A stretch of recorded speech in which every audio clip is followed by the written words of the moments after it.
12 months ago, Jordan Henderson was the Liverpool captain and a widely respected England international. He scored England's opening goal against Senegal in the round of 16 of the 2022 World Cup. He had won more caps at 32 than Paul Scholes, Alan Shearer and Paul Gascoigne, and he was hugely valued by Gareth Southgate for his leadership and experience within a largely youthful and inexperienced squad.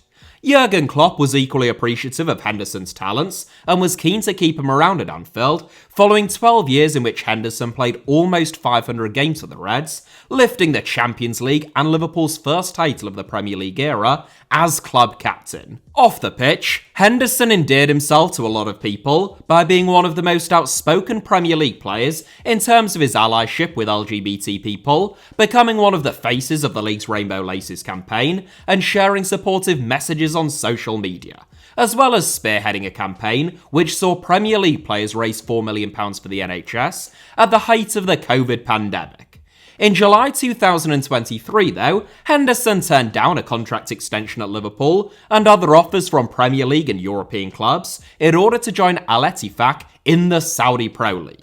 Coached by fellow former Liverpool captain Steven Gerrard, state-owned Al-Ettifaq are the sixth best-supported team in the Saudi Pro League, averaging crowds of more than 7,000 in a 35,000-capacity stadium, which is almost as much as giants of the English game like Mansfield Town and Doncaster Rovers. LGBT people aren't just discriminated against or criminalised, but can actually be put to death under Saudi Arabia's Wahhabist interpretation of Sharia, which led some to question, quite reasonably, the sincerity and strength of Henderson's supposed allyship. Still, at least he admitted that he had made a morally dubious decision, undermining all of the work that he'd previously done in the pursuit of cold hard cash, because the £190,000 a week that he earned at Liverpool wasn't quite enough.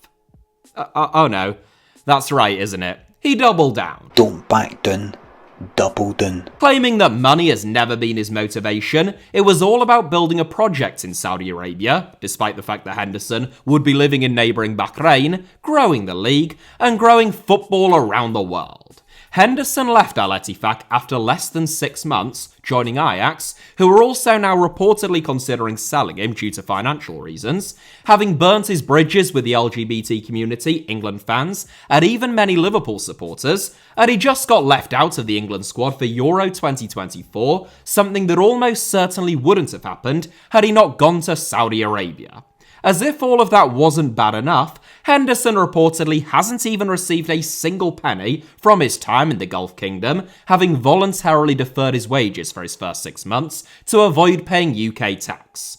Credit where credit is due though, football is now extremely popular throughout much of the world. So, on that front, mission accomplished, Hendo. In all seriousness, it is a drop-off of such speed and velocity that it really ought to be studied by scientists. If it were a cautionary tale about greed and sacrificing one's values that you told to children, you would probably dismiss it as being a little bit too on the nose. Where there is darkness, though, there is light, or at least, so said St. Francis of Assisi, and let's be honest, who am I to question a 13th century itinerant preacher and Italian mystic?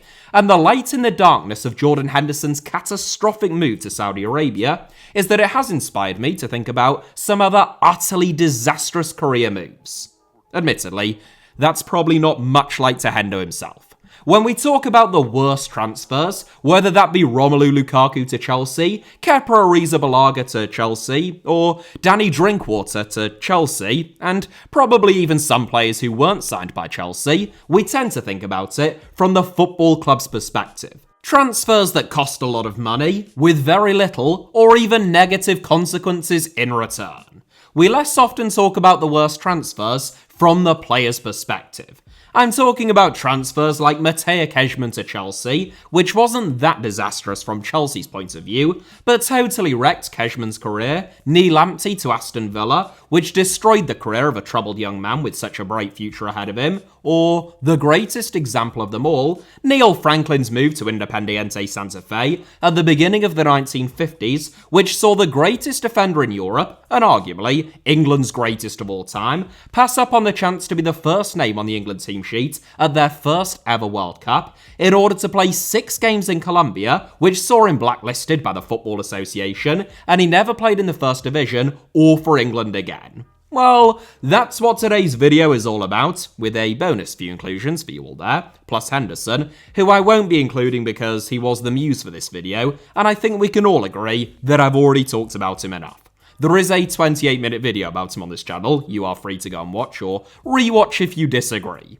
Without further hesitation then, here are 7 of the most disastrous career moves in the history of football. 7th, Calvin Phillips to Manchester City. We start with a very recent example, and a pair of Jordan Hendersons in more ways than one. Calvin Phillips might not have betrayed an entire community of people by signing for Manchester City, or have attempted to justify it by claiming that he wanted to spread the wonderful game of football to the untouched wilderness of Greater Manchester, but from a football perspective, it was almost as tragic. It is easy to forget, but there is a reason why Phillips commanded a potential £45 million transfer fee. He was absolutely pivotal to everything that Marcelo Bielsa did at Leeds United. He started every game as England reached the final of Euro 2020, and he was even named as England's 2020-21 Men's Player of the Year, ahead of the likes of Bukayo Saka, Raheem Sterling, and Harry Kane. After making his England debut, Phillips won 31 caps over the next 3 years and 72 days, making him one of the most regular fixtures in the England team, and much as history sometimes gets rewritten after a player has succeeded or struggled somewhere else, no one has yet formed a more effective or balanced midfield partnership alongside Declan Rice than Phillips did at Euro 2020, which is why he was able to hold down his starting berth. Following an excellent 2020-21 season, in which Phillips ranked among the top 25 players in the Premier League, in terms of both long passes completed, tackles attempted, and tackles won, he missed a big chunk of the 2021-22 season through injury, in which Leeds were almost relegated. Phillips's performances over the preceding few years meant that a move was always likely, but there was perhaps an element of surprise when Man City, the reigning Premier League champions, made an early move for him. His debut came on the opening day of the season as a replacement for Rodri away at West Ham, which I think most people expected to be Phillips's role. Phillips probably never expected to dislodge Rodri, or at least must have known that would always be tough, but with Manchester City competing on so many different fronts, and having commanded the best part of a £50 million fee, he probably expected to play a fair bit more than he did. I mean, quite frankly, he could hardly have played much less. An early shoulder injury hardly helped things, and after he returned from the World Cup, Pep Guardiola stated in a press conference that he was overweight.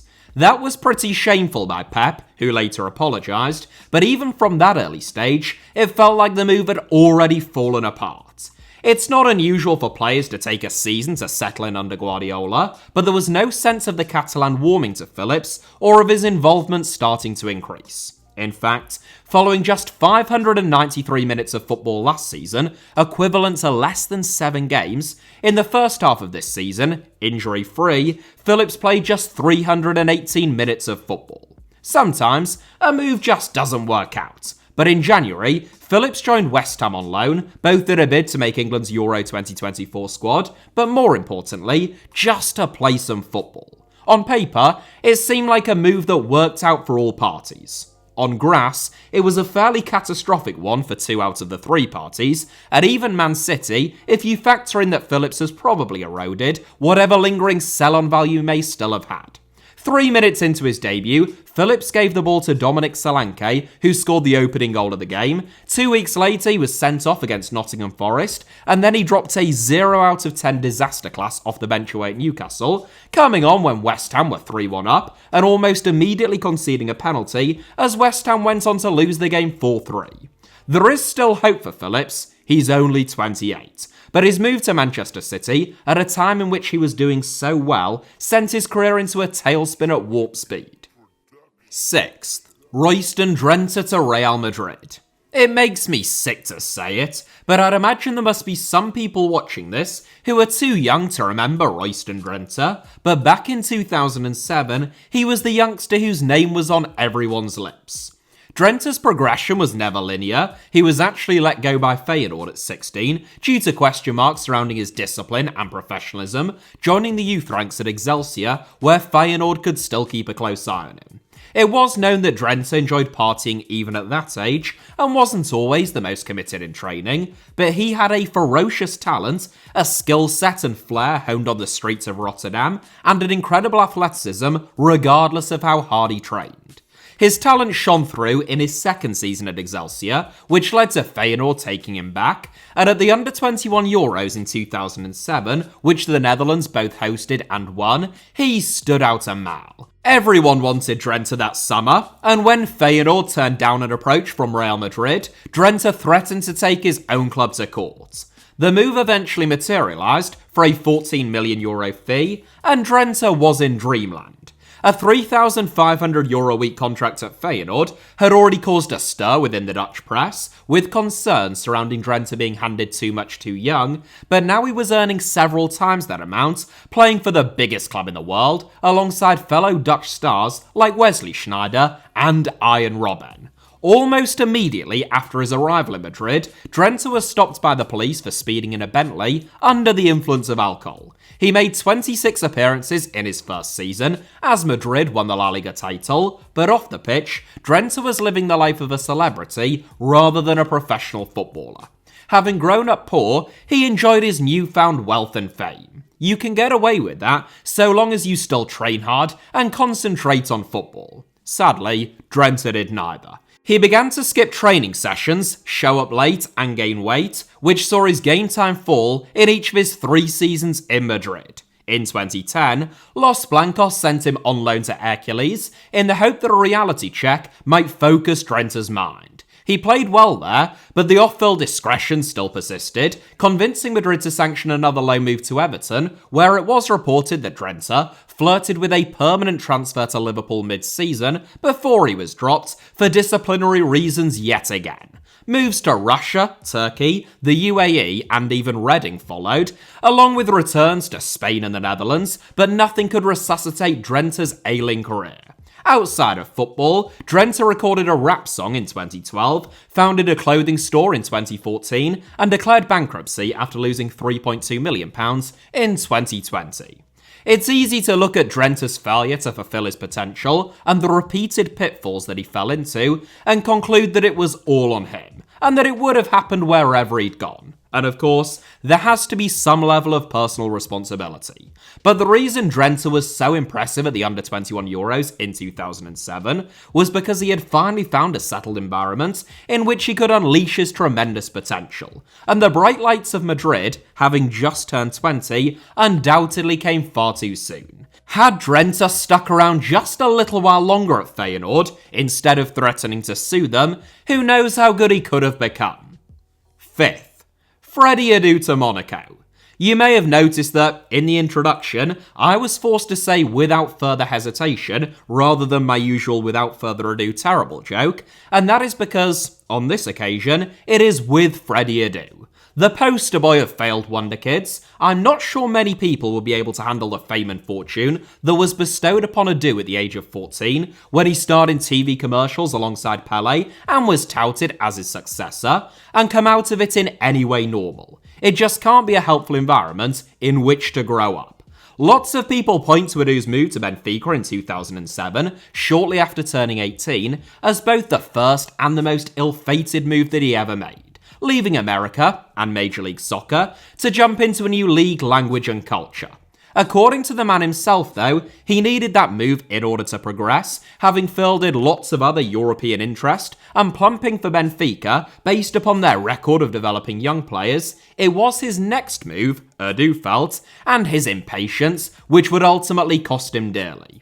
In his debut campaign in Lisbon, Adu made 14 appearances in all competitions, but was frustrated by his lack of game time. As such, he forced through a move to Monaco on loan, hoping for greater game time. Instead, Adu discovered that it was the Monaco president who had been desperate to sign him, whereas the manager, Ricardo Gomes, was decidedly less keen. Adu played even less football therefore, just 9 games all season, and it began a spiral of loan moves and transfers that turned him from wonder kid to journeyman in the blink of an eye. Adu likes to point to the example of Angel Di Maria, who joined Benfica during the same summer as him, also endured a fairly difficult debut campaign, but stuck around, went on to establish himself, and eventually joined Real Madrid, contrasting their two fortunes. I'm not sure that it's quite as simple as that. Even though Di Maria struggled, he was still a regular in his first season at Benfica, but there is no doubt that joining Monaco did Adu great damage at a crucial stage in his development and, almost as importantly, completely changed the perception of him within the wider football world. I joke a lot about Freddy Adu on this channel. I mean, it's really just a crap play on words, isn't it? As do a lot of you down in the comments. But his tale is a tragic and fairly unusual one, which I have made a rather more serious feature-length documentary about, should any of you be interested. I'll try to remember to leave a link to it at the end of this video. Fourth, Donny van de Beek to Manchester United. Manchester United have a horrific record when it comes to improving the fortunes of footballers since Alex Ferguson retired more than a decade ago. What's that? You want me to list some of them? No problem. There's Paul Pogba, Antony, Harry Maguire, Jadon Sancho, Romelu Lukaku, Angel Di Maria, Casemiro, Mason Mount, Anthony Martial, Juan Mata, Nemanja Matic, Henrik Mkhitaryan, Eric Bailly, Morgan Schneiderlin, Alexis Sanchez and Memphis Depay, and that's before we even get into the managers. In fact, what I actually just read out there was just a list of Manchester United's most expensive signings, minus Bruno Fernandes, Luke Shaw, and a couple of others who have done somewhere between a decent and an acceptable job, but by and large, it has been a bigger car crash than Caitlyn Jenner behind the wheel of an SUV. The worst of the lot, though, from a player's perspective, surely has to be Donny van de Beek. Nominated for the Ballon d'Or a year before joining the Red Devils, which is something that you couldn't say about any Manchester United players in 2019, Van de Beek was a child of Ajax in more ways than one. Versatile, hard-working, and technically proficient, he could, and indeed often did, play anywhere in midfield. In the 2018-19 season, in which Ajax won the double and reached the semi-finals of the Champions League, Van de Beek scored 17 goals and made 13 assists. That is 30 goal contributions in a single season from midfield. From that perspective, Van de Beek's £35 to £40 million transfer fee, subject to add-ons, could be perceived as being a bit of a bargain. With the benefit of hindsight, it could be described as being an absolute shambles. In 4 years at Manchester United, Van de Beek has played a grand total of 2,151 minutes of football, which is the equivalent of less than 24 games, or an average of just under 6 games a season, and that's in all competitions. In the Premier League, it's an average of about 2 games a season. There have been injuries, most notably a knee ligament strain, but that came more than 2.5 years into the Dutchman's time at Old Trafford. Loan moves to Everton and Eintracht Frankfurt, designed to breathe new life into Van de Beek's career, have been about as successful as trying to resuscitate a dying bee by drowning it in molten hot honey. It's a bit of a weird analogy. Everybody knew exactly what I was talking about. I'm going to go through this guy. Van de Beek is still only 27, but he also still has a year left on his Manchester United contract. He has done absolutely nothing in the short amount of time and small amount of football that he has played at Eintracht, and no one is going to be willing to pay probably even half of his salary over the next 12 months. Van de Beek's agent recently ruled out a return to Ajax, stating that he was targeting a permanent move to La Liga, the Bundesliga, or Ligue 1 for his client. If I were Van de Beek, I would sack my agent and do anything in my power to get back to Ajax, who have successfully revived several former star players over the years, because right now, it's hard to see what else could herald results and prevent Van de Beek's stunning demise from further continuing. Third, David Bentley to Tottenham Hotspur. When talking about transfers that destroyed careers, this one did so in a very literal sense. And before regular viewers start to get any ideas, don't worry, I'm not going to be sharing constant clips of Bentley advertising cocktails in this video.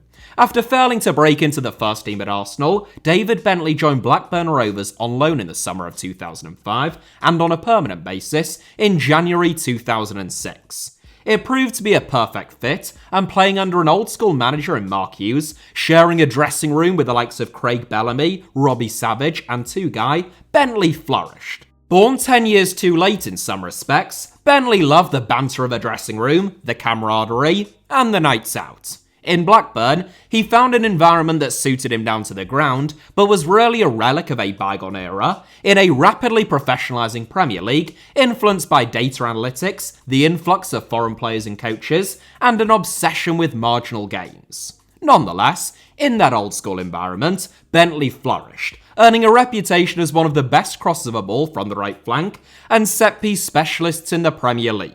It was those attributes, twinned with his eccentric hairstyles and the fact that they literally share the same initials, that led to early comparisons with David Beckham, and within a year of joining Blackburn, Bentley was called up to the England squad. Despite loving life at Blackburn, when the big boys came calling, and particularly after Mark Hughes departed, Bentley's head was turned. In the summer of 2008, he joined Tottenham for £15 million, but it proved to be a horrible decision. Bentley made a bright start, scoring a famous 43-yard volley in a 4-4 draw with Arsenal, but off the pitch, he was rapidly falling out of love with the game. The sanitisation of the Tottenham dressing room, not literally, didn't give Bentley the same buzz and, in his own words, football started to become a job. Loan moves to Birmingham, West Ham, and even Russian outfit FC Rostov failed to reignite Bentley's spark, and having lost the passion, as Eric Cantona famously once put it, Bentley quit football at the age of 29, having played his final game at 28. Had he just stuck around at Blackburn, who was soon to be taken over by Sam Allardyce, an even more carefree and old-school manager in some ways than Mark Hughes, who also liked his players to socialise and enjoy themselves, perhaps things could have been very different for Bentley. Second, Shoya Nakajima to Al-Duhail. Who? Well, you may never have heard of him, but when I tell you that the transfer in question involved a reported €35 million transfer fee changing hands in 2019, that should give you some idea of the esteem that Shoya Nakajima was held in. An absolute sensation for Japan at youth team level, Nakajima began his career with Tokyo Verdy before joining their great rivals FC Tokyo at the age of only 19. Perhaps loyalty was never in his blood then, but talent certainly was. Nakajima scored 19 goals in 30 games for Japan's under-23s, making him their all-time leading goal scorer, and he won the Best Player award at the 2016 AFC Under-23 Championship, which Japan won. Following an excellent season on loan at Portimonense, the Portuguese outfit signed Nakajima on a permanent basis in January 2018. A year later, during which time Nakajima had become a full Japanese international, he was linked with the likes of Manchester United and most notably Wolves, but chose to join Al-Duhail of the Qatar Stars League for a reported €35 million fee. It made Nakajima the most expensive Asian footballer of all time, overtaking Tottenham's Son Heung-min, and the most expensive Portuguese Premier League sale of the season, but unlike Son, who has become a Spurs legend, Nakajima's time at Al-Duhail didn't quite go to plan. Nakajima struggled to adapt to life in the Gulf state, only making 7 appearances and scoring just 1 goal for the QSL runners-up. Just 6 months later, he returned to Portugal in just a €12 million move to Porto, but he returned a changed man. Handed the number 8 shirt, with an €80 million release clause written into his contract, Nakajima could barely get a kick. Injuries, inconsistencies, and fallouts all conspired to see Nakajima make just 37 appearances in 2 seasons at Porto, which included a bust-up with the club after he accused them of failing to take appropriate safety measures during the COVID-19 pandemic. Loan moves to the UAE and back to Portimonense followed, along with a permanent move to Antalyaspor, but they did nothing to improve his fortunes. And last summer, still aged only 28, Nakajima made a premature return to Japan. Since signing for Urawa Red Diamonds, Nakajima has scored 3 goals and made 5 assists in 28 appearances, and he hasn't won a cap for Japan since 2019. Back at the 2016 AFC Under-23 Championship, Nakajima was Japan's star man, outshining the likes of Takumi Minamino and Wataru Endo. Japan have made a meteoric rise within world football recently, with those two at the heart of it, beating the likes of Germany and Spain at the 2022 World Cup, and only getting knocked out by Croatia on penalties in the round of 16. Nakajima ought to be at the forefront of Japan's golden generation, and but for that 2019 move to Al-Duhail, he probably would be. First, Darko Panev to Inter Milan. Aside from Neil Franklin, who I didn't want to include because I've talked about him too much on this channel already, and wrote an entire book about the man, it is hard to think of a more disastrous career move than Darko Panev's 1992 transfer to Inter Milan. At the time, Panev was widely considered to be one of the 2 or 3 best strikers in the world, and for good reason. He scored a quite incredible 40 goals in 43 games for Red Star Belgrade in the 1990-91 season, inspiring them to a Yugoslav First League title and first ever European Cup double, as well as victory in the Intercontinental Cup. That was enough to earn Panev the European Golden Shoe that season, and the second most votes in 1991 Ballon d'Or voting, trailing only Jean-Pierre Papin, and you could argue that he was unfortunate not to win it. The following season, he scored a further 31 goals in 37 games, but by 1992, Yugoslavia had broken up and the Yugoslav Wars had broken out. Yugoslavia's star footballers rapidly dispersed around the continent, along with large swathes of the population, and no one was in higher demand than Panev. Prevented from leaving Yugoslavia up to that point, now Panev was sought after by the likes of Real Madrid, Barcelona, and AC Milan. He chose to join Inter Milan for close to a world record fee, but things really couldn't have gone much worse for Panev in Milan. Unlike Inter's president, head coach Osvaldo Magnoli wasn't as infatuated with Panev and didn't feel as though his style of play suited the team. He wanted Panev to change the runs that he was making and his link-up play, among many other things. For a player who had just won a European Cup and almost a Ballon d'Or playing a certain way, leading to Inter signing him for an almost world record-breaking fee, it would be fair to say that Panev was a little bit bemused. After starting the first 2 games of the season, Panev was dropped for the next 2 months, and in December, Manchester United offered him a route out when Alex Ferguson tried to sign him. Panev should have taken it, but accused of being found out by stringent Serie A defences, he stuck around, wanting to prove people wrong. Not only did that not happen, Panev only scored 3 goals for Inter in total, he barely got the chance to even make it happen, only playing 19 games in 3 seasons at the club. It was a stunning and devastating decline, and one from which Panev would never recover. He tried and failed to get back to his best at VfB Leipzig, Fortuna Dusseldorf and FC Sion, but nothing worked out.